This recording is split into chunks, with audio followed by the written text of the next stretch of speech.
রব্বুল আলামিন আপনাকে আমাকে দুনিয়ার হাজারো রকম ফিতনা ফাসাদ বিপদ আপদ বালা মুসিবত থেকে রেহাই দিয়ে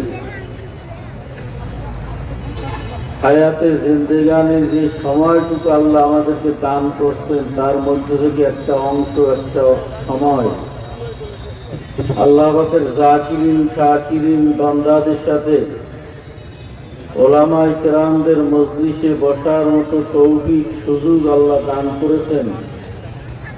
এজন্য অন্তরস্থল থেকে শুকরিয়া দান বলি আলহামদুলিল্লাহ।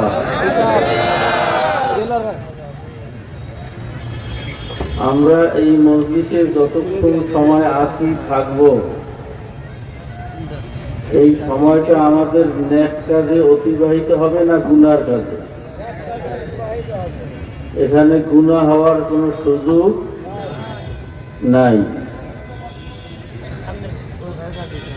এই যে সময়টা আমরা নেকের পিছনে ব্যয় করতে পারলাম, আখিরাতের জিন্দেগি কামাইয়ের পিছনে ব্যয় করতে পারলাম, এই সুযোগটা করে দিয়েছেন কে? তো জবান খুলে বলেন না কে? যেই আল্লাহ আমাদেরকে এত বড় একটা সুযোগ করে দিলেন, এই মুহূর্তে এই সময় অসংখ্য মানুষ গুনার ভিতরে লিপ্ত আছে। দুনিয়ার জমিনে আছে না নাই? এই চুয়াডাঙ্গায় আছে না নাই? এই মাহফিলের আশেপাশেও আছে না নাই? অনেকেই আছে এই মাহফিলের আওয়াজ তাদের কানেও পৌঁছতেছে, সুযোগ আছে, ইচ্ছা করলে আসতেও পারে, কিন্তু সেও গুনার কাজে লিপ্ত আছে, আসতে পারে নাই। আল্লাহ যে আমাদেরকে বসাইছেন, সুযোগ করে দিয়েছেন, এই মালিক, দয়ার মালিকের জন্য শুকরিয়া আদায়ের দরকার আছে না নাই? আল্লাহ পাক রব্বুল আলামিন ওয়াদা করছেন, লা ইন শাকারতুম লা আযীদান্নাকুম ওয়া লা ইন কাফারতুম ইন্না আযাবি লাশাদীদ।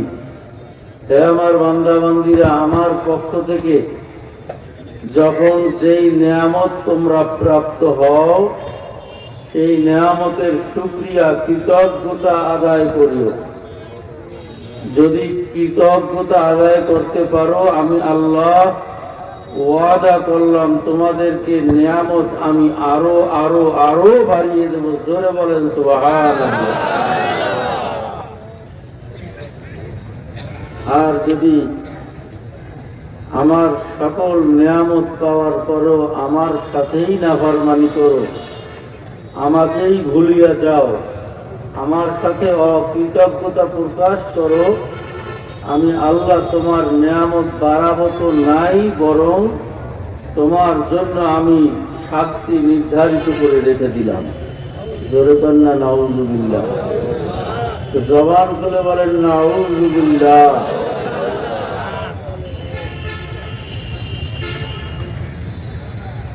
বান্দা বান্দি আল্লাহ পাকের কি পরিমাণ নিয়ামত ভোগ করে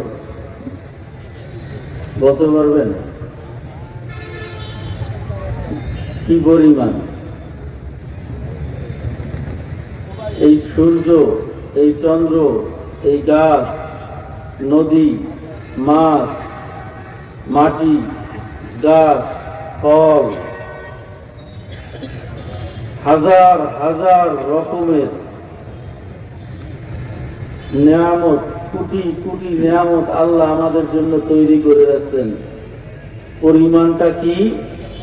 আল্লাহ নিজেই বলেন, ওয়া ইন তাউদ্দু নি'মাতাল্লাহি লা তুহসুহা। তুমি যদি খাতা কলম নিয়ে, কম্পিউটার নিয়ে, ক্যালকুলেটর নিয়ে আমি আল্লাহর নিয়ামত, আমি আল্লাহর অনুগ্রহ, আমি আল্লাহর দয়াকে গণনা করতে বসো, আমি আল্লাহ তোমাকে সাফ জানিয়ে দিলাম, লা তাউদ্দুহা, এটা গুণে কোনোদিন শেষ করতে পারবে না। কথাটা মনে হয় আপনাদের কাছে বিশ্বাস হয়নি।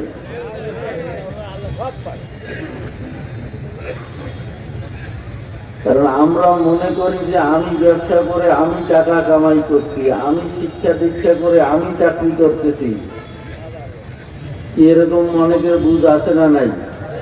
আমি মাঠে ধান লাগাইছি, আমি কৃষক হিসাবে কাজ করছি, আমার ক্ষেত্রে আমি ধান রোপণ করছি, আমার চেষ্টায় ধান হয়েছে। কিন্তু আপনার এবং আমার পাশে অনেক মানুষ রাস্তায় পাগল হিসাবে ঘুরতেছে, কি আছে না নাই? এই লোকটার হাত পা চক্ষু কান সব ঠিক আছে, এই লোকটা পড়তে পারলো না, ব্যবসা করতে পারলো না, কারণ কি? তার মস্তিষ্কে ঠিক নাই, ব্রেন। কথা বলেন না কেন? আচ্ছা, যেই এই লোকটাকে যেই আল্লাহ পাগল হিসেবে ঘুরাইতেছে, এই আল্লাহ আপনার সাথে বুঝি পারে নাই? সেই শক্তি আল্লাহর নাই?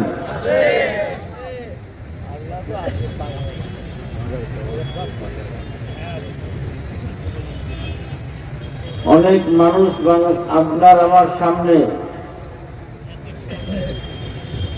এক হাত নাই, এক পাও নাই, একটা চোখ নাই, দুইটা চোখ নাই, আছে না নাই? যে আল্লাহ এই লোকটাকে অন্ধ করতে পারছে, সেই আল্লাহ বুঝি আপনাকে আমাকে অন্ধ করতে পারতো না? সেই শক্তি আল্লাহর নাই?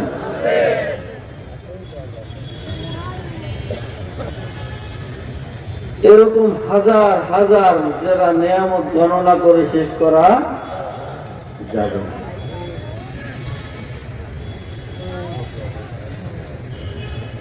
বুখারী শরীফের ভিতরে একটা ঘটনা আল্লাহর হাবিব শুনাইছেন।